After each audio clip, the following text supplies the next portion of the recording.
Hello বন্ধুরা, কেমন আছো তোমরা সবাই? আশা করছি সবাই খুব ভালো আছো। আমিও খুব ভালো আছি। এই গরমে আর ভালো সুস্থ থাকাটা একান্ত খুব জরুরি। এই গরমে তো অনেক রকমের ঘোল খাওয়া দরকার, তার মধ্যে আমরাও ঘোল খাইয়ে দেবো সবাইকে বেলের। তাও চলো বানিয়ে ফেলি। এখানে আমরা বেলটাকে ফাটিয়ে তার ভিতর থেকে বেলের যে অংশটা সেটা বার করে নিয়েছে সুন্দর করে।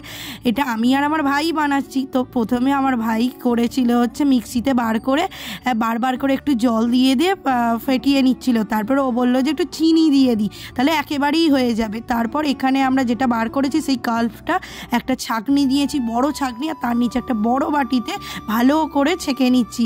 আর হয়ে গেলে চামচ দিয়ে এইভাবে বার করে নিতে হবে, যাতে পড়ছে না।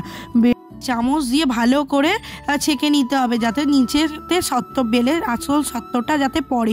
এইভাবে করে করে আমাদের সত্ত্বটা বার করে নিতে হবে। আর যে দানা অংশটা বেরিয়েছে সেটা এবার ফেলে দেব। এই রকম বেরিয়ে গেছে, ঠিক এই রকম দেখতে হয়েছে। তো চলো প্রধান কাজে যাই। এর ওপর আমরা দিয়ে দেবো হচ্ছে টক দই, যেটা আমরা অনেকটা পরিমাণে ইউজ করেছিলাম। এবার তোমরা তোমাদের মতো ব্যালেন্স করে নিতে পারো। আমাদের যেহেতু 4 গ্লাস খাবো ভেবেছিলাম, কিন্তু হয়েছিল হচ্ছে 5 গ্লাস, তো অনেকটা টক দই আমরা দিয়েছিলাম।